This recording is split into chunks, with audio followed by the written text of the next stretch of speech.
Good morning, everybody, and welcome to episode 42 of the Ask the Coach show, the show where we answer your table tennis questions. I'm Jeff Plum, and with me, as always, is Super Coach Alois Rosero. Good morning, Alois. Morning, Jeff. How are you this morning? I'm good. I love this music at the start. It's great. I'll turn it on now so we can hear you. Sorry, what was that? That's not you on the guitar or on the keyboard, is it? Definitely not. No. Oh dear. So yesterday, Alois, our PingSkills question of the day was: should table tennis players use the tennis grip on their racket? What are your thoughts? Well, interesting. I'm not really 100% sure now. Like I've always said, no. But you know, I think at an advanced level, it gives you a little bit more flexibility to do a few different things with your racket. Certainly, I reckon at the beginner level, this is important so that you start to get the feel of where the racket head is.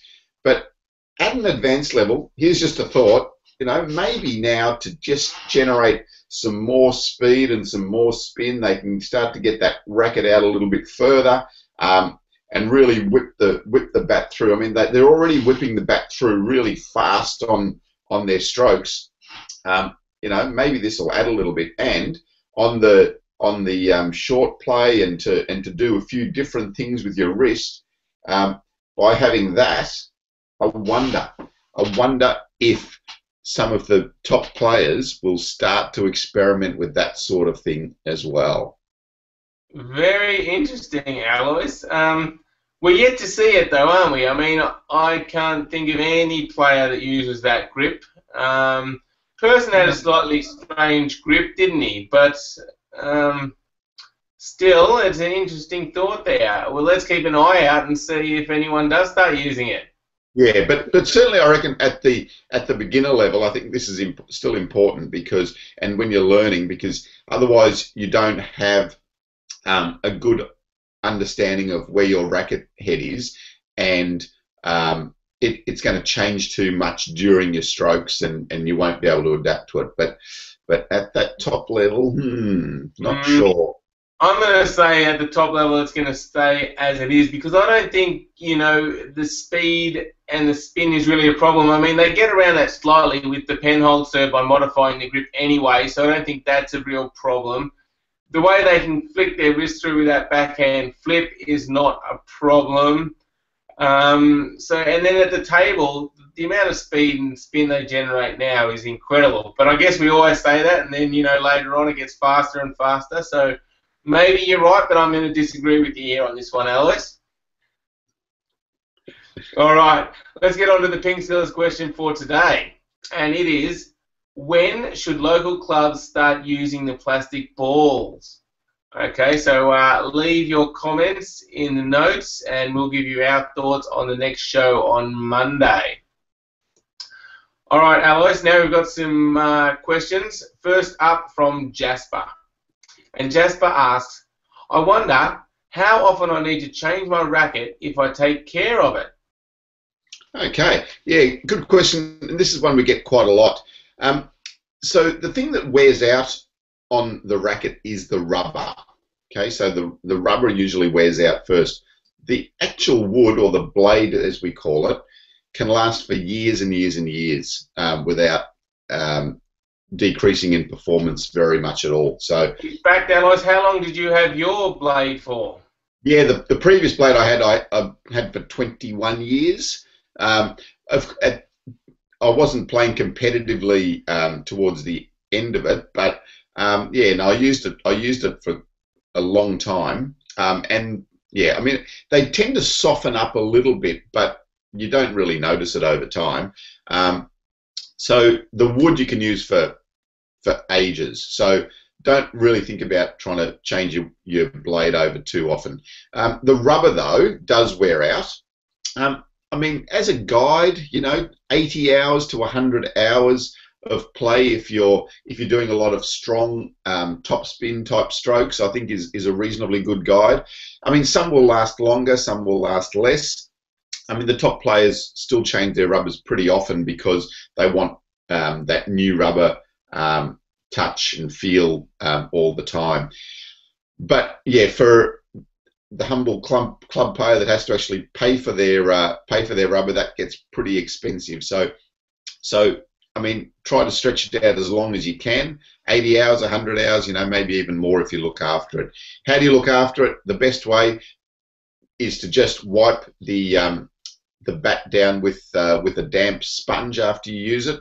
Just keep the dust and dirt off it as much as you can. The other really important one is to make sure you keep it away from heat or sunlight.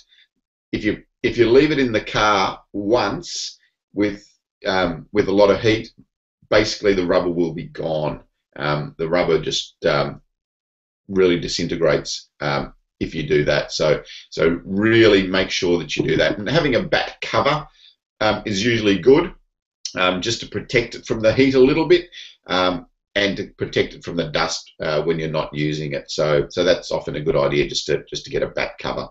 Okay, yeah, good points there, Alice. Now, what happens after that 80 or 100 hours? Once the rubber starts wearing out, can I stretch it out, or is it actually going to affect my game? I mean, I know it's always a matter of finances too, what you can afford, but assuming you can afford to get a new one, what's the disadvantage of keeping it for like 160 hours? Yeah, so the main thing is it loses its grip. That's the first thing. So it's hard to demonstrate here, but if I rub the ball on the surface there, it's gripping quite a lot.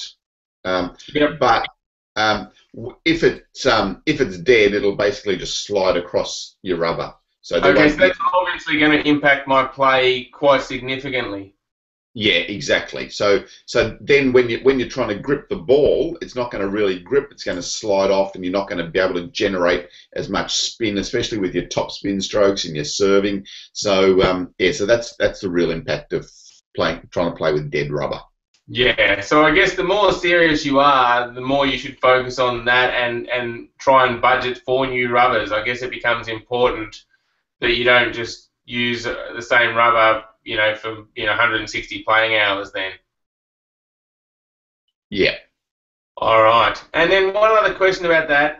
The blade doesn't wear out, but what about with pre-made bats? It can be hard to get those rubbers off to start with. Yeah, depending on the quality of the pre-made bat. Some of the pre-made bats, the wood is really soft, and when you try to take the sponge off, you're basically going to disintegrate the blade as well. So as long as you've got a reasonably decent sort of quality of bat, of blade, then you can use it for a long time. Okay, yeah. So the only trick with the pre-made is often they use a really strong glue, so as you're taking it off, you may need to get some solvent or something to get that last bit of glue and sponge off. Okay, thanks for the question, Jasper. All right, the next question, Alois, is from Mark. And Mark says, it's clear that you guys have mastered all the shots, the forehand and backhand blocks, the top spins, loops, flips, and chops. But for the club player, should we focus on the few shots we are strong at, or should we try to master all the shots? Yeah, so I think there's some basics that you need to master. So the forehand counter hit, backhand counter hit, forehand top spin against a block ball, backhand top spin against a block ball, the push on both the forehand and the backhand, and probably even the chop on the forehand and backhand, and then the top spin against the backspin ball as well. So if someone pushes the ball long to you, to be able to make the top spin on that stroke. So I think they're your basics.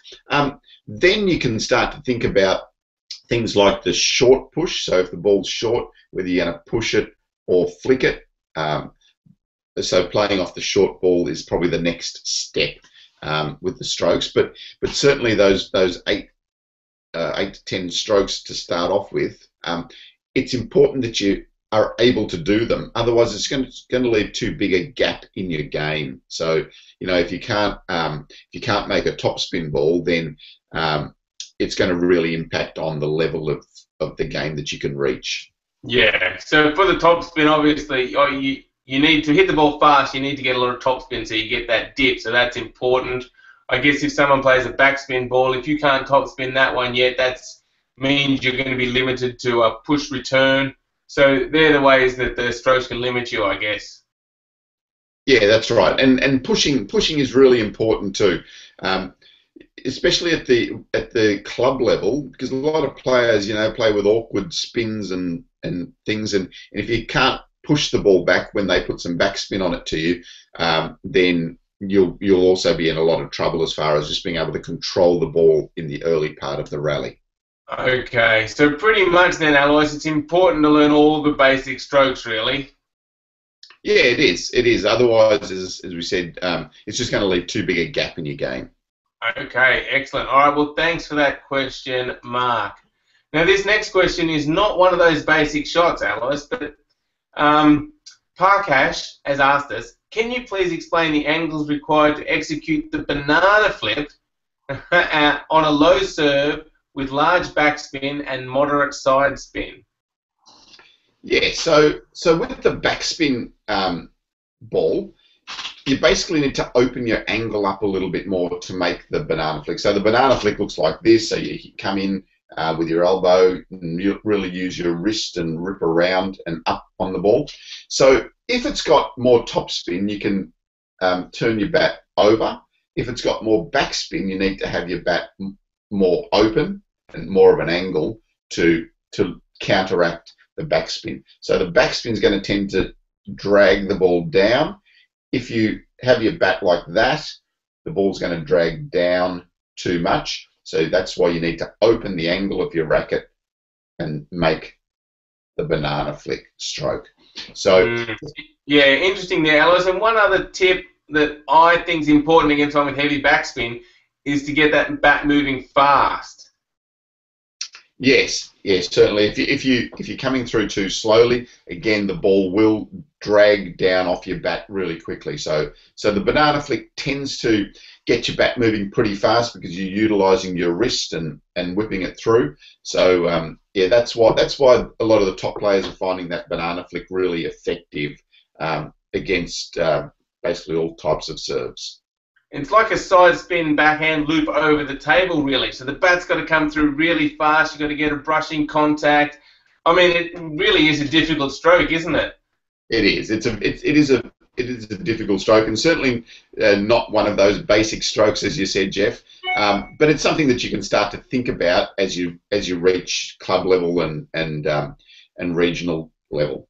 Yeah, well, at the top level, it's become really popular and it's played a lot, and it seems to be very effective.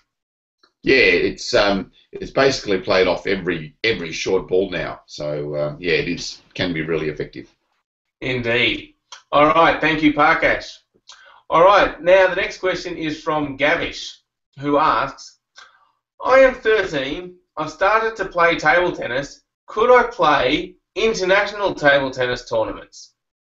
Yeah, it's. I mean, firstly, there are a lot more international tournaments available at the junior level, but it's important that you go up through the grades. So the first and most important thing is to make sure you join a club.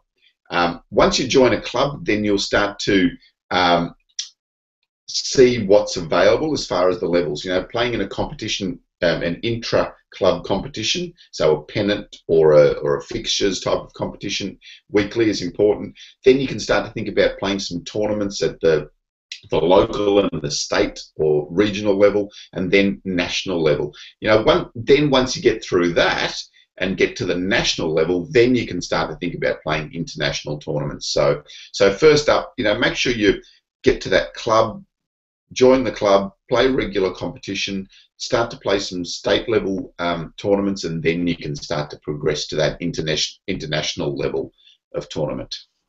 Okay, very good. Hopefully that helps you out, Gavish. And yeah, follow that progression. It's really important. And anyone that hasn't join the club at the moment. Get to a club, join a club. It's the best thing you can do for your table tennis. Yeah, All and right, Jeff, no, yes, sorry. just talking about the junior international tournaments, the final of the World Junior Teams Championships was on just yesterday or the day before, depending on where you are, and Yes, interesting results there. no surprises really. Finals for both the boys and the girls was China playing Japan, and again no surprises. China 3-0 in the boys, China 3-0 in the girls, and in the boys, yeah, Japan didn't take a game, so it was they were all 3-0. There were a couple of close games. So one of the players that we saw at the Australian Junior Championships, so the Australian Open Championships, Asuka Sakai played in that match as the as Japan's one of Japan's singles players, but went down to Liang Jin-kun. I don't really know many of the young Chinese players, but I'm sure with time some of the players there are going to be top players in the world as well. I have no doubt about that. Indeed, yes, they're always very good coming through. And they come through at a young age, like Fan Zidong now is superstar. Yeah, absolutely. Yeah, so go and check out the results of the World Junior Championships. It's still on at the moment, so they're into the singles and doubles events now. So yeah, the team's just finished, but yeah, some interesting results and good to see the players of the future coming through. Absolutely, excellent to watch. Very good. All right. Well, that wraps up our shows for the week, Alois. Another good week of shows. Thanks, everybody, for watching. Get to the website, PingSkills.com. Check out all our videos. Sign up for our free newsletter. All of our shows here are on our blog, so you can find that at pingskills.com/tabletennisblog. So check all those out. You can leave comments to the PingSkills questions of the days there or anything about the show. Leave a comment. We'd love to hear from you. Have a great weekend, everybody, and thank you, Alois. Yep. Thanks, Jeff. And here comes the weekend. Here comes lots of table tennis. Bye.